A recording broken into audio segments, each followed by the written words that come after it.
Hostel छात्री को प्रधान शिक्षयित्री जातीयण मंतव्य और धमक। मयूरभंज जिला सुड़ियापदा ब्लॉक अंतर्गत अँलाकुड़ा ग्राम पंचायत जामशोला सरकारी उच्च विद्यालय देखा मिलता एक संवेदनशील घटना।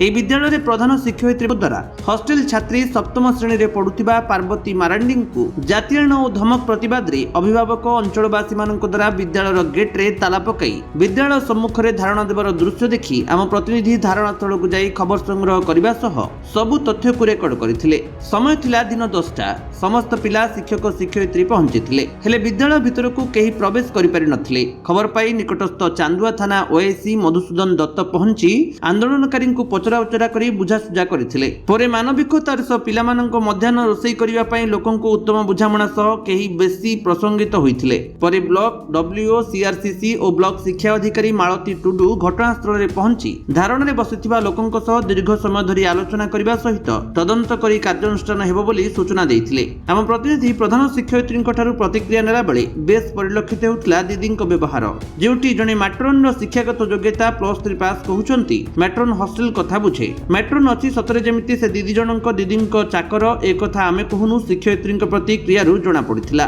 शिक्षयित्री ए प्रकार व्यवहार रे अंचलवासी तांको बदली दाबी करिसंती। लोकंको गहन रे आलोचना हेउची बदली नहेले पुणी आमरण अनशन धारणा देबे अभिभावक। एही धारणा रे उपस्थित थिले बाबलू सोरेन, टिकलू महांती, जित्राय, टिया मुर्मू अभिभावक अंचलवासी।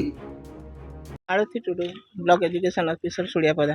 कौन कहे मैडम आप जो आज घटनास्थल पहुँचले जो किसी जन छात्री और अभिभावक जो गेट्रे ताला पकई विद्यालय सम्मुख धारणा बसते कौन कहे से विषय रे हम तो हठात जानिलु जे स्कूल रे गोटे एमती अभिभावक माने बसिचंती एठी धारणा रे हमर टीचर मान को भीतर को छाडू ना। से विषय रे मु तांको संगे आलोचना कली। तांकर टीचर प्रधान शिक्षक विरुद्ध रे अभियोग अछि तेणु से अभियोग रे मु आसी सहित जहाँ नेली मु तांकर मतामत नहीं तापर मु स्कूल भीतर को जाकि इनक्वारी करी और जहाँ रिपोर्ट करा आमर वरिष्ठ अधिकारी को किंतु जहाँ से निष्पत्ति नेबे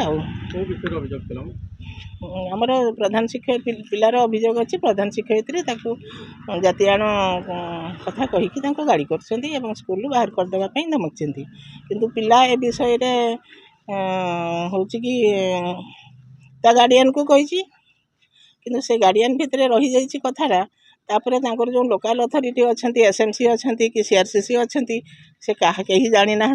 आज सकाळे मु खबर पाइली खबर पाई आसिली एटी आमर पुलिस पर्सनाल अच्छा डब्ल्यूओ अच्छा समस्ते आज आम हठात ही खबर पाई आसीचु आउ ए विषय में अवगत हेलु समस्ते जानिले जनसाधारण जमा होती पुंखानुपुंख भाग में विशद भाव में पचारिकी बुझी पिला पाखु बाइट नेबी आ सब टीचर मान पचारिकी बुझी जहाँ निष्पत्ति निया। मैडम नाम परिचय विजयलक्ष्मी नायक headmaster Jamshola high school.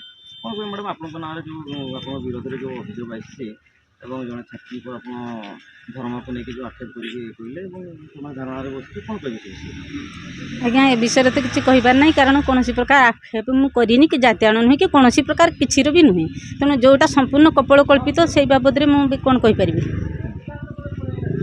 Madam आप विरोध में से स्टूडेंट कहले एत टीचर अच्छे क्या विरोध में कहले कौन आज्ञा से सर भावुची आमूल जी आणिकी बसई अलग उद्देश्य अच्छी से मु कहारी विरुद्ध में तो कहेनी तेणु से जोटा कहारी विरुद्ध में मोर कहवा ना जो मैडम इनक्वारी करेंगे से सी ऑटोमेटिक से जानीपारे जी आणिकी बसई जी आणिकी बसई मु जानुची मतलबटा कौन तेणु कारण यहाँ पिला भी कहनी कहीं भी कहना जदि यहाँ सत होता आप आज्ञा निजे विचार करूँ जदि वर्ष प्रथम से पिला कहला 4-5 दिन तले होता जो कहला ए वर्ष तो आम पूजा मीटिंग होनी चांदा कथा भी उठिनी ताले यहाँ केमती 4-5 दिन तले कहवा संभव है मीटिंगटा हेल्ले तो जहाँ होता ना गला वर्ष गणेश पूजा मुझे कहली गला वर्ष जब गणेश पूजार होता ये कथा ताले तू तो ये कथा तो कहीं केबे भी आमको कहनु कि आउ कहार के भी कहनु आम तो जानू कहीं है से तथा आम बाबलू बाबू जी आनी से कहले ना आप पिला किसी पचारि पारे मुझे ଯେତେବେଳେ ଅଭିଯୁକ୍ତ ମୋ ବିରୁଦ୍ଧରେ ଅଭିଯୋଗଟା କ'ଣ ସେଇଟା ତ ମୁଁ ଜାଣିବା ଦରକାର ନା। ତେଣୁ ସେଇଟା ଆଜ୍ଞା ବର୍ଷକ ତଳରେ ଯଦି ହେଇଥାନ୍ତା ସେମାନେ ଯାହା ହେଲେ ବି ଆମର କେହି ଟିଚର ବି ଜାଣିଥାନ୍ତେ, SMC ମେମ୍ବର ଜାଣିଥାନ୍ତେ, କି ଆମର CRCC କି WO ଆମର ଡିପାର୍ଟମେଣ୍ଟର ଇମିଡ଼ିଏଟ୍ ଯିଏ ଅଛନ୍ତି WO ଜାଣିଥାନ୍ତେ। କିଛି ଜାଣିନାହାନ୍ତି ଆଜ୍ଞା। ବର୍ଷକ ପରେ ଘଟଣାଟା ଗୋଟେ ଆକାଶରୁ ହଠାତ୍ ବଜ୍ରପାତ ଭଳିଆ ଏଇ ଘଟଣାଟା ଘଟିଛି, ଯେଉଁଟାକି ବିଲକୁଲ କିଛି ତା ବିଷୟରେ ମୋର ଅନ୍ଦାଜ ବି ନାହିଁ କି କିଛି ବି ନାହିଁ। ହଷ୍ଟେଲ ଦାୟିତ୍ୱରେ କିଏ ଅଛନ୍ତି? ହଷ୍ଟେଲ ଦାୟିତ୍ୱରେ ଏବେ ମୁଁ ଅଛି, ତ ହେଡ଼ମାଷ୍ଟର ତ ସୁପରିଟେଣ୍ଡେଣ୍ଟ ମୁଁ ଅଛି।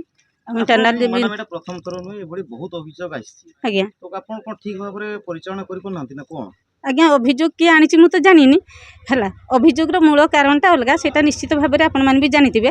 ତେଣୁ ମୋର କହିବା କଥା ଅଭିଯୋଗରେ ପ୍ରଥମେ ଇଏ ସ୍କୁଲରେ ଆଗରୁ ଜଣେ ପୁରୁଷ ଶିକ୍ଷକ ସେ ଦାୟିତ୍ୱରେ ଥିଲେ, କିନ୍ତୁ ଆମର ନିୟମ ଅନୁଯାୟୀ ଜାଣିଛନ୍ତି କୌଣସି ଲେଡି ହଷ୍ଟେଲର ସେମାନେ ରହିପାରିବେ ନାହିଁ। ତେଣୁ ମୁଁ ଆସିଲା ପରେ ଯେତେବେଳେ ପ୍ରଥମ ତ ଭାବିଥିଲି ତାପରେ କହିଲି ହଉ ଯେମିତି ଚାଲିଛି ଚାଲୁ, କାରଣ ବାରିପଦାରୁ ଯେତେବେଳେ ମୁଁ ଯିବା ଆସିବା କରୁଛି ଏବଂ ଅସଲ କଥା ହେଲା ସତ କଥା କହିବାକୁ ଗଲେ ମୁଁ ଭାବୁଥିଲି ସେତେବେଳେ ମୁଁ ଏଇଠୁ ତ ପଳେଇବି, ତ ଯେମିତି ଚାଲୁଛି ଚାଲୁ, ଆଉ କିଛିଟା ଦିନ ପାଇଁ ଚଳିଗଲେ ହେଲା ଏମିତି ଭାବିଥିଲି। ତାପରେ ଟ୍ରାନ୍ସଫର ତ ଏତେ ସହଜ କଥା ନୁହେଁ ନା।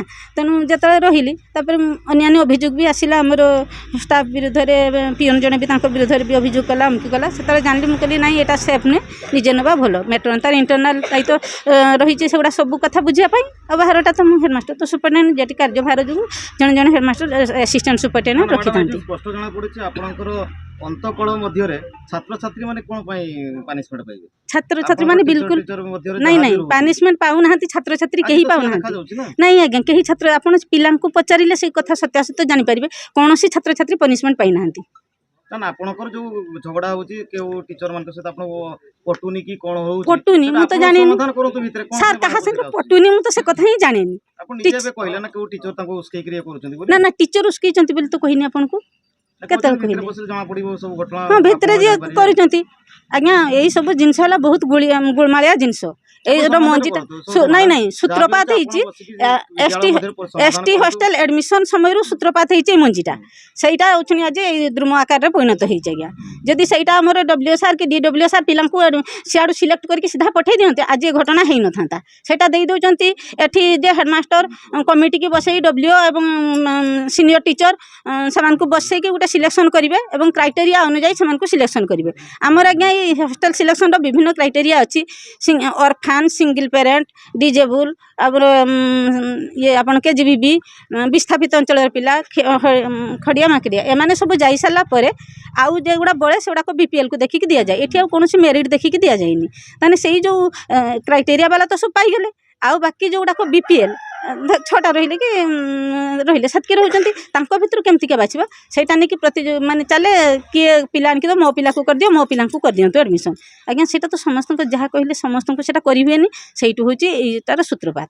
ଏବଂ ସେଇଟା ଆଜି ନହେଲେ ପିଲାଙ୍କର ଅସୁବିଧା ନାହିଁ, ହଷ୍ଟେଲର ଅସୁବିଧା ନାହିଁ, ମୋର ବି ଅସୁବିଧା ନାହିଁ, ମୋ ଷ୍ଟାଫଙ୍କର ବି ଅସୁବିଧା ନାହିଁ। ଆପଣ ସେମାନଙ୍କୁ ବୁଝିବେ। ନାଇଁ ଆଜ୍ଞା ଆପଣ ୱାର୍ଡେନ ଅଛନ୍ତି? ୱାର୍ଡେନ ଆପଣ ଅଛନ୍ତି? ହେଡ଼ମାଷ୍ଟର ହେଲେ ST ହଷ୍ଟେଲର ସୁପରିଟେଣ୍ଡେଣ୍ଟ। ଆପଣ ରହିପାରିବେନି? ଆଜ୍ଞା ରହିବାର ବ୍ୟବସ୍ଥା କିଛି ନାହିଁ, ସ୍କୁଲରେ ନାହିଁ କି ହଷ୍ଟେଲରେ ନାହିଁ। ରହିବାର ବ୍ୟବସ୍ଥା ହେଲେ ହୁଏତ ଜଣେ ରହିପାରିବ, କିନ୍ତୁ ସେମିତି କିଛି ବ୍ୟବସ୍ଥା ନାହିଁ। ମେଟ୍ରୋନ ପୋଷ୍ଟିଂ ହେଇଛି ସେ ତାର ସବୁ କଥା ବୁଝିବା ପାଇଁ। ତେଣୁ ଯଦି ଏଇ ହଁ ସେମାନେ ସବୁ ରୁହନ୍ତି।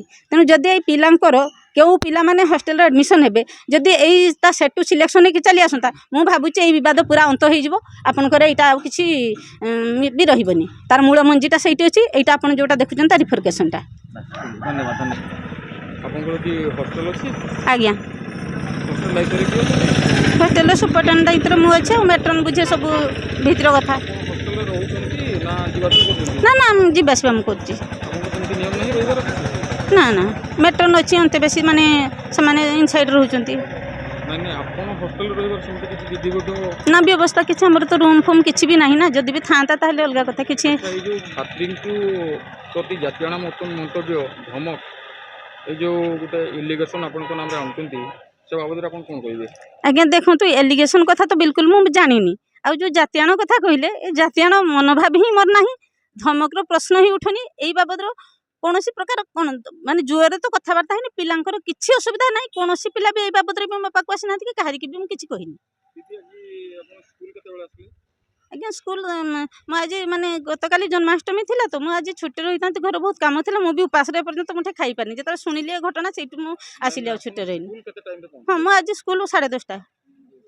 ଆଜ୍ଞା ହଁ ଛୁଟିରେ ରହିଥାନ୍ତି ସାର୍। ଆମେ ସିଏଲ୍ ଯେତେବେଳେ ଇମର୍ଜେନ୍ସି ଦରକାର ପଡ଼େ ସେମିତି ସିଏଲ୍ ରହିଥାନ୍ତି। ସିଏଲ୍ର କ୍ୟାନସେଲ୍ କରିକି ମୁଁ ଆସିଲି, ଯେହେତୁ ଏଇ ଘଟଣା ଶୁଣିଲି ମୁଁ ସେଇଥିପାଇଁ ଆସିଲି। ସମ୍ପୂର୍ଣ୍ଣ ମିଥ୍ୟା, ମାନେ ଏଇଟା ବିନା ମେଘର ବଜ୍ରପାତ ଭଳିଆ କପଳ କଳ୍ପିତ। ଏ ଘଟଣାର କିଛି ବେସ୍ ନାହିଁ ଆଜ୍ଞା, କିଛି ତ ହେଇନି। ନାଁରେ ଆସିବ କ'ଣ ମୁଁ ଜାଣିପାରୁନି। କୌଣସି ପିଲାଙ୍କୁ ଯେତେବେଳେ କିଛି ହିଁ କୁହା ହେଇନି, ତେଣୁ ଏ ଅଭିଯୋଗ ତ କପଳ କଳ୍ପିତ। ଆପଣଙ୍କ ପରିଚୟ? ମୁଁ ହେଉଛି ଆଦିବାସୀ ବିକାଶ ମଞ୍ଚର ଜିଲ୍ଲା ସଭାପତି ବାବୁଲୁ ସରେନ। ଆଜି ଯେଉଁ ଏ ସ୍କୁଲ ଆଗରେ ବର୍ତ୍ତମାନ 10ଟା ବାଜିଲାଣି, ପିଲାମାନେ ପାଠ ପଢ଼ାରୁ ବଞ୍ଚିତ ହେଉଛନ୍ତି, ଆପଣ ଆଜି ସ୍କୁଲ ତାଲା ମାରି କ'ଣ ପାଇଁ କରୁଛନ୍ତି? ଆଜି ଦେଖନ୍ତୁ, ଆମର ନିରୀହ ଆଦିବାସୀ ଛାତ୍ରୀଙ୍କ ପ୍ରତି ଯେଉଁ ଆଶାଳୀନ ବ୍ୟବହାର କରିଛନ୍ତି ଶିକ୍ଷୟତ୍ରୀ ମ୍ୟାଡ଼ାମ୍, ଆମର ହେଡ଼ମିଷ୍ଟ୍ରେସ୍ ବିଜୟଲକ୍ଷ୍ମୀ ନାୟକ, ତାଙ୍କ ପ୍ରତିବାଦରେ ଆଜି ଆମେ ଧାରଣାରେ ବସିଛୁ।